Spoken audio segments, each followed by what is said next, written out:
all doing well. So to continue with January paper 2021, first one is GnRH released by which abdominal organ. So वो तो आपको पता है hypothalamus से release होता है, ठीक है। तो इसमें जो ऑप्शंस है आई डोंट नो के पुअर रिकॉल है, ठीक है। इसमें तो ऑर्गन्स ठीक नहीं है, ठीक है। Origins of appendix of testis, obviously आपको पता है कि पैरामीजोनेफ्रिक डक्ट, ये आपको बड़ा इम्पॉर्टेंट है, मैंने आपको बताया था मीजोनेफ्रिक डक्ट एंड पैरामीजोनेफ्रिक डक्ट के जो रेमनेंट्स है वो क्या क्या चीज़ें, ठीक है। Testicular appendix alternatively called appendix of testis, historically known as hydatid of Morgagni, represent a developmental remnant of paramesonephric duct, ठीक है, and which is situated in the upper bowl of the testes inside a groove between the testicles and the head of the epidermis. Look, origin of falciparum ligament in the laparoscopic picture, ठीक है। तो आपको picture दी होगी, तो origin of falciparum ligament कहाँ से होता है? It's basically from ventral mesentery, ठीक है। Okay, man with the Klinefelter syndrome होगा, ऑब्वियसली हार्मोन्स दिए होंगे। ऑल फाइंडिंग्स क्या कहती है? टेस्टोस्टेरोन लो है, सीरम हार्मोन बाइंडिंग डिक्रीज है, all finding FSH LH high, ठीक है। तो ऑब्वियसली जब FSH LH हाई होगा, टेस्टोस्टेरोन लो होगा, तो क्लिनफिल्टर में आपके पास क्या होता है? Testicular failure. तो मोस्ट लाइकली आपको ये टेस्टिकुलर फेलियर के बारे में बता रहे होंगे, ठीक है। अच्छा, उसके बाद हमारे पास है वॉइडिंग ग्राफ। तो वॉइडिंग ग्राफ आपके पास normal flow rate of the urine, ठीक है। ये मैंने डिटेल से इसका लेक्चर पढ़ाया हुआ है, अभी इसमें भी मैं आपको थोड़ा सा वो दिखा देती हूँ कि इसमें आपने किस तरह वो करना है, ठीक है। ठीक है, ये हमारे पास मैंने आपको पढ़ाया था कि यूरोडायनामिक्स में कि ये एक आपके पास होता है सिस्टोमेट्रोग्राम होता है, ठीक है, और एक सिस्टोमेट्री जिसको कहते हैं, और एक यूरोफ्लोमेट्री, ठीक है। तो इसमें ये देखें, आप कैथेटर डालते एक ब्लेडर में डाल देते हैं, एक रेक्टम में। तो ब्लेडर वाला आपके पास डिफ्यूज़र प्रेशर को रिकॉर्ड करते हैं, रेक्टम वाला आपके पास एब्डोमिनल प्रेशर को रिकॉर्ड करता है, ठीक है। जो वेजाइकल प्रेशर आपके पास ये ब्लेडर और कैथेटर जो वहाँ पे होता है ये आपके पास रिकॉर्ड करता है, ठीक है।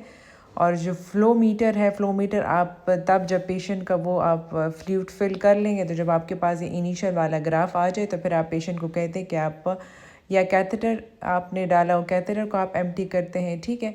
तो कैथेटर को आप नीचे एम्प्टी करते हैं, तो इसमें आप देखते हैं कि कितना वाइड है, ठीक है, पेशेंट ने कितना यूरिन पास किया। तो दिस इज़ आपके पास ये फ्लोमेट्री है। तो इनिशियल जो ग्राफ ये डॉटेड लाइन है, ये आपके पास हिस्टोमीटर है, और जो आफ्टर दैट जो आपके पास जो डोम शेप वो आपको नज़र आ रही है, आपके पास वॉइडिंग फेज़ है, ठीक है। इसमें आप इसको हम यूरोफ्लोमेट्री कहते हैं, ठीक है। तो जब आप वॉइड करते हैं तो क्या करते हैं? फ्लो रेट आपके पास इंक्रीज होता है, एब्डोमिनल प्रेशर पे कोई फ़र्क नहीं पड़ता, पी डिफ्यूज़र और प्री वेजाइकल वॉइडिंग में आपके पास इंक्रीज़ हो जाता है, ठीक है। नॉर्मल ये जो सिस्टोमेट्री वाले वो हैं, ये आपके पास स्टेबल ही रहेंगे, ठीक है। अगर इसमें आपके पास डिफ्यूज़र प्रेशर इंक्रीज़ होता है या आप कफ़ करवाते हैं, इसके साथ को लीक वगैरह आता है, तो इसमें फिर हमारे पास वो फिर हम कहेंगे कि डिफ्यूज़र ओवर एक्टिविटी है या आपके पास स्ट्रेस इनकॉन्टिनेंस है, ठीक है। तो ये लेक्चर में मैंने आपको डिटेल से पढ़ाया, तो काइंडली आप वो लेक्चर फिर उम्मीद है आपने डिटेल से पढ़ा होगा, ठीक है। ओके, सो उसके बाद फिर क्या है कि पार्टोग्राफ इमेज, ऑब्वियसली इसमें एक्शन और अलर्ट लाइन, आपको पार्टोग्राफ अच्छे से आता होगा, तो उसमें आपको शो किया होगा कि ये एक्शन लाइन, ये अलर्ट लाइन है, ठीक है। आपको दिया होगा ड्रॉ करके, तो वो आपने फिर करना है क्या, आपको क्लियर एक वो होना चाहिए कि एक्शन लाइन कहाँ पे, अलर्ट लाइन कहाँ पे है, ठीक है।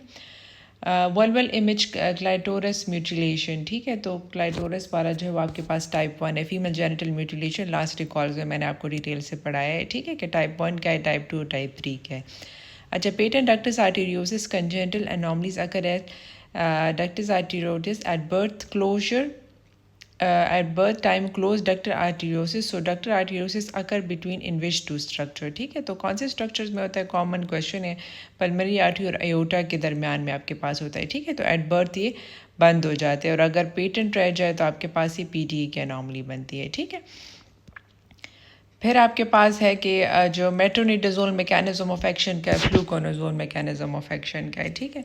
तो इसमें आपके पास हमारे जो गायनी वाले ड्रग्स हैं, तो इसके थोड़े बहुत आप मैकेनिज्म ऑफ एक्शन याद रख लें, क्योंकि इसमें आपसे पूछे जा सकते हैं, ठीक है, जो कॉमन ड्रग्स हैं। अच्छा, जो आपके पास है क्या कहते हैं, अच्छा, आपके पास एक क्लिंडामाइसिन का क्या वो मैकेनिज्म ऑफ एक्शन है कि it enter the microbial cells where it is reduced by aerobic enzyme. The reduction produce reactive nitro radicals that disrupt the DNA structure and inhibit nucleic acid synthesis leading to microbial death. ठीक है, तो usually फिर आप ये वाले drugs initially आप first trimester में नहीं देते क्योंकि डीएनए की सिंथेसिस नहीं करेगा, तो आपके पास फिर क्या होगा, folic acid deficiency, neural tube defect इसमें होता है। ठीक है, अच्छा, फ्लूकोनाजोल के क्या मैकेनिज्म ऑफ एक्शन है? It inhibit the fungal cytochrome 450 P450 enzyme 14 alpha demethylase, which is essential for converting lenosterol to ergosterol. Ergosterol is a key component of the fungal cell wall. Inhibition of its synthesis lead to disruption of membrane integrity and ultimately fungal cell death or impaired growth. ठीक है, तो आपके पास ये इसके mechanism of action हो गए। Okay, सो फिर उसके बाद further metoclopramide can cause metoclopramide, obviously आपको पता है कि हम हाइपर एमेसिस ग्रेविडायरम अगर हो तो उसमें देते, तो इसके कुछ साइड इफ़ेक्ट्स है कि ये एक्स्ट्रा पैरामिडल साइड इफ़ेक्ट इसके होते हैं। ठीक है, लेकिन आपने उसको बैलेंस करके देना है। फर्स्ट लाइन आपने ये नहीं देना, फर्स्ट लाइन आप ये विटामिन B6 पैराडॉक्सिन देते हैं। ठीक है, जो एंटी हिस्टामिन्स है वो देते हैं। सेकेंड लाइन अगर बिल्कुल आपको ज़रूरत पड़ती है, अगर ठीक नहीं हो रहा, तो फिर आप ये मेटोक्लोप्रोमाइड यूज़ कर सकते हैं। ठीक है, माइक्रोट्यूब्यूल इनहिबिशन, ऑब्वियसली कौन सा वो ड्रग्स है, विनक्रिस्टीन, जो एंटी न्यूप्लास्टिक ड्रग्स हैं। अच्छा, post caesarean section CT scan with sepsis with pain lower abdomen wants to go home, temperature increase, respiratory increase, pulse high, WBC PCR on IV antibiotic को एमक्लेव। ठीक है, तो ऑलरेडी सेप्सिस के साथ आई है और अभी भी स्टिल एंटीबायोटिक पे है, लेकिन टेम्परेचर और वो इंक्रीज़ हो रहा है, ठीक नहीं हो रहा, तो फिर आपने क्या करना है कि बेसिकली सेप्सिस का मोस्ट कॉमन कॉज क्या है, RPOCs लीड टू एंडोमेट्राइटिस। ठीक है, तो फिर आपने एंटीबायोटिक पे फर्स्ट आपने डालना है। अगर एंटीबायोटिक के साथ ठीक नहीं होता तो फिर आप जाते हैं examination under anaesthesia and remove RPOCs। ठीक है, मोस्ट कॉमन कॉज। अगर आपको कहा हो कि ये वाली सिम्टम्स दी हो और सिर्फ temperature, respiratory rate, WBC increase हो, तो इनिशियल आपसे अगर पूछे तो इनिशियल आपने IV एंटीबायोटिक पे डालना है। ठीक है, 24 to 48 आवर्स तक हम एंटीबायोटिक देते हैं। अगर उसके साथ रिस्पॉन्ड नहीं कर रहा तो फिर हम एवेक्यूएशन करते हैं। ठीक है, okay, so question about semen analysis, our morphology 3% is normal, morphology normal is 4%। ठीक है, तो आपके पास सीमेन एनालिसिस की रिपोर्ट मैंने आप बताई है। ठीक है, बहुत इंपॉर्टेंट है, आपने याद रखना है कि इसके pH का है और उसमें आपके पास WHO वाला जो है, ठीक है, वो आपने फिंगर टिप्स पे याद रखना है।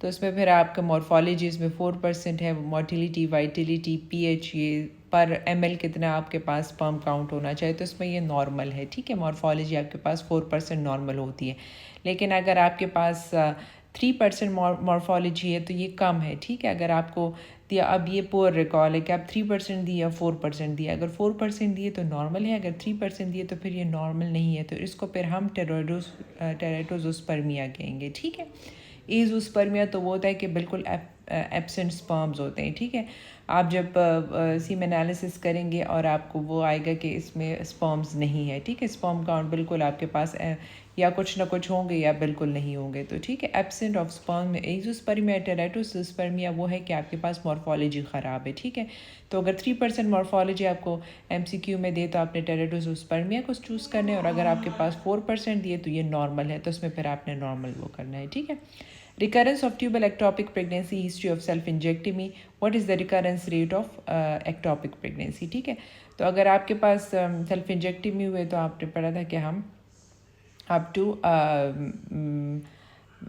सेल्फ इंजेक्टमी, आपके पास जो सेल्फ इंगॉटमी है उसमें 8% है। ठीक है, और सेल्फ इंजेक्टमी में आपके पास 5% है। ठीक है, अकॉर्डिंग टू गाइडलाइंस, इन्होंने ज़रा ज़्यादा बताया, 15 to 20% ही, ये 5% है। ठीक है,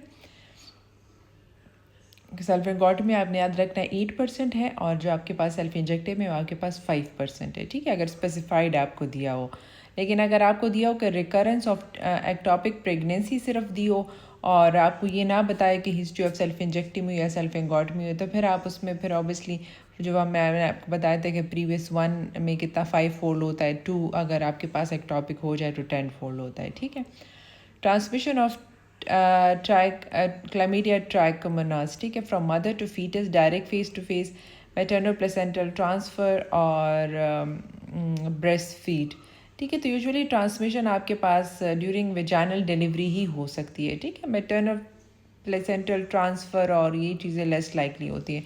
तो अगर ऑप्शन में आप मदर टू फीटस आपके पास अगर नॉर्मल वेजाइनल डिलीवरी हो तो उसमें फिर चांस होते हैं कि ये ट्रांसफ़र हो सकता है बेबी को, ठीक है। तो बेबी में क्या होता है, फिर आपके पास जो ऑप्थेल्मियन यूनिटोरियम और जो आपके पास आईज से डिस्चार्ज होता है क्लेमीडिया, जो बेबीज़ को इफ़ेक्ट करते हैं, जो आपके पास आईज़ में फिर डिस्चार्ज होता है, तो ट्रांसमिशन थ्रू जब नॉर्मल वेजाइनल डिलीवरी होती है तो उसके थ्रू हो सकता है, ठीक है। मैटरनो प्लेसेंटल ट्रांसफ़र या breast feed direct face to face के साथ नहीं होता, ठीक है। नज़ीरिया गोनोरिया ट्रीटमेंट आपके पास क्या है, सेफ्ट्राइक्सोन विद एजिथ्रोमाइसिन, ठीक है। नज़ीरिया क्या होता है कि इसमें आप टेट्रासाइक्लिन नहीं देते, ठीक है, ये इसके लिए रेजिस्टेंस होता है इनके लिए, तो इसमें बेस्ट आपके पास सेफ्ट्राइक्सोन और एजिथ्रोमाइसिन है। लेकिन क्लैमीडिया में आप दे सकते हैं डॉक्सीसाइक्लिन, टेट्रासाइक्लिन, ठीक है। ट्राइकोमोनास वेजाइनालिस आपको पिक्चर दी होगी, पास रिकॉल में भी सेम है कि आपके पास वो बनाया होता है 4 फ्लैजेलम, तो सेम आपके पास वे रिपीट रिकॉल है, ठीक है। What was the vulval infection in the young with non-penetration, intercourse and dome-like eruption, ठीक है। तो इसमें तो आपके पास अब ये है कि नॉन पेनेट्रेशन इंटरकोर्स है, तो हर्पीस उसमें होगा कि आपके पास फिर अगर इंटरकोर्स हुआ, बिकॉज ये तो एक सेक्सुअल ट्रांसमिटेड वो है, ठीक है। तो यंग में आपके पास अब बेशर डिजीज़ भी आ सकता है, ठीक है। और हर्पीस जो आपके पास जेनिटल हर्पीस है, ये मोस्टली आपके पास उससे होता है, ठीक है। सेक्सुअल ट्रांसमिटेड डिजीज़ है तो उस ज़्यादा मोस्ट लाइकली ओरल है, तो वो आप ट्रांसफ़र कर सकते हैं एक दूसरे से, लेकिन जो हर्पीस जो जेनिटेलिया वाला है वो यूजुअली आपके पास सेक्सुअल इंटरकोर्स के थ्रू होता है, तो बेस्ट इसमें फिर आपके पास बेशर्स डिजीज़ है, ठीक है। ये मल्टीपल ऑर्गन बेशर्ट में आपके पास मल्टीपल ऑर्गन इन्वॉल्व होते हैं, ठीक है। तो उसमें आपके पास ओरली भी आपके पास अल्सर होते हैं, वेजाइनली भी, और जीआई ट्रैक में भी आपके पास ये इन्वॉल्व होता है, ठीक है।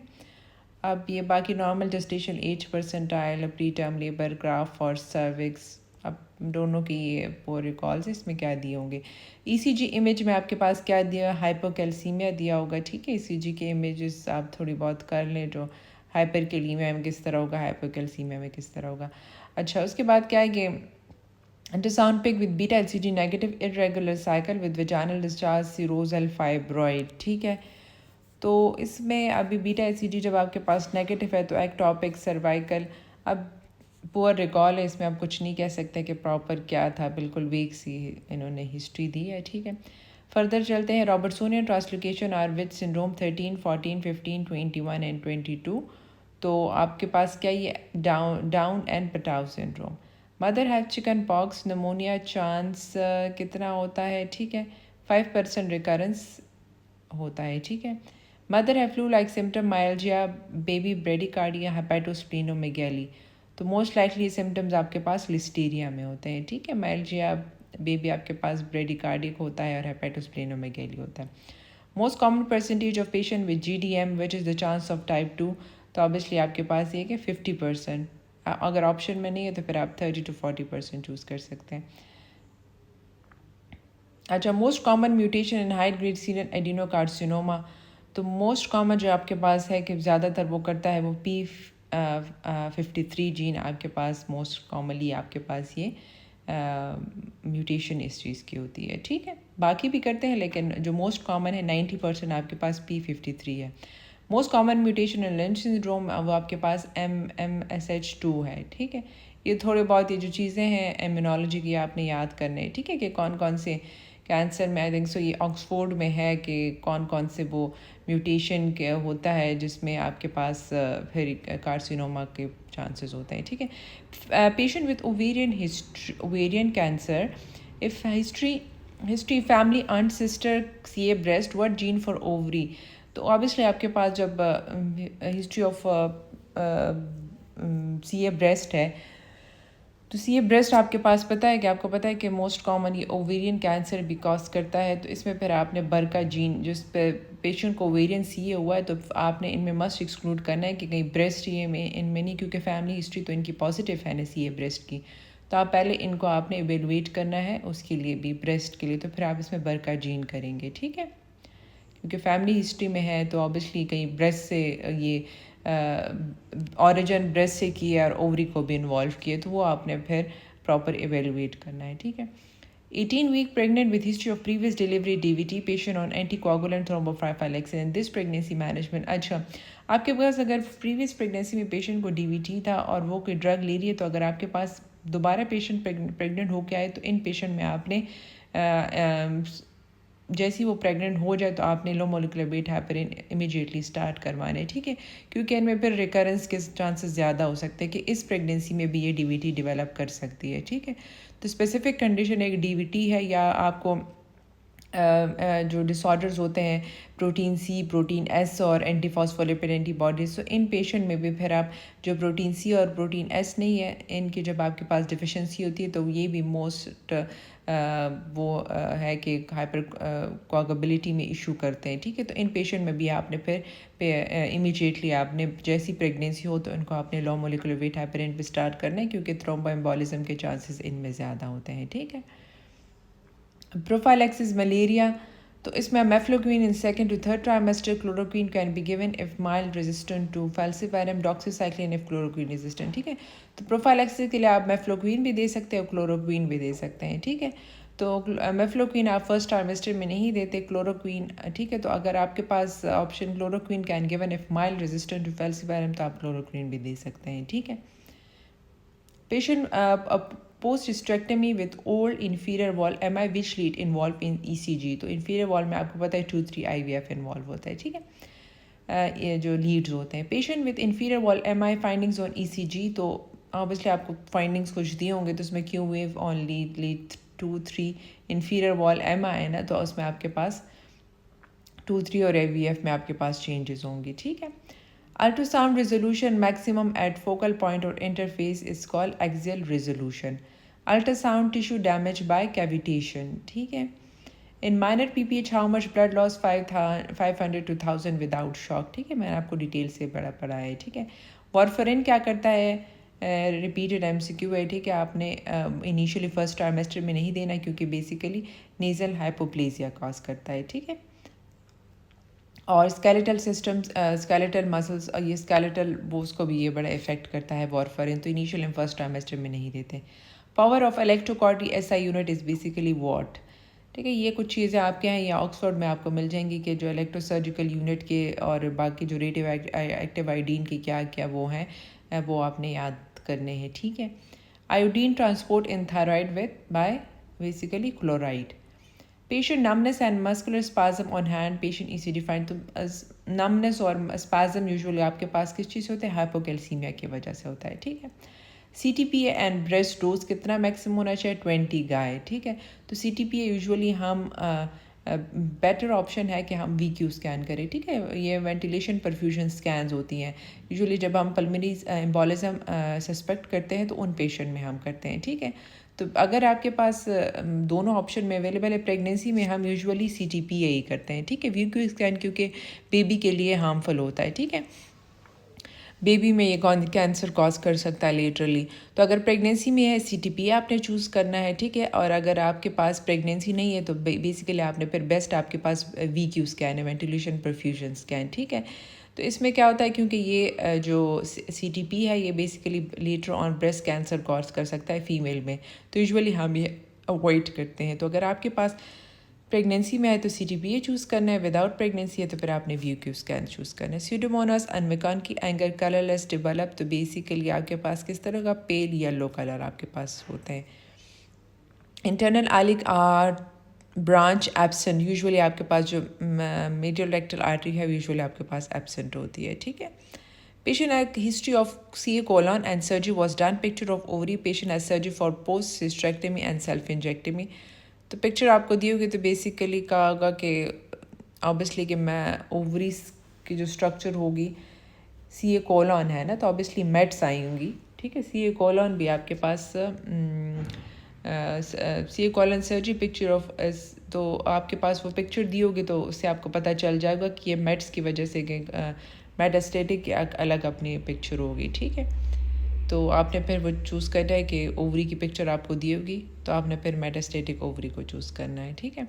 पेशेंट विद मलेज बॉडी एक हाई अल्कलाइन फॉस्फेटेज, अब विटामिन डेफिशिएंसी स्पेसिफिक नहीं बताया कि कौन सी विटामिन डेफिशिएंसी का इन्होंने जिक्र किया हुआ है, तो ये पुअर रिकॉल है। Male ejaculation occur due to basically seminal vesicles के थ्रू करता है, ठीक है। फैगोसिटिक सेल्स कौन कौन से आपके पास, ये macrophages, basically they are phagocytic sales.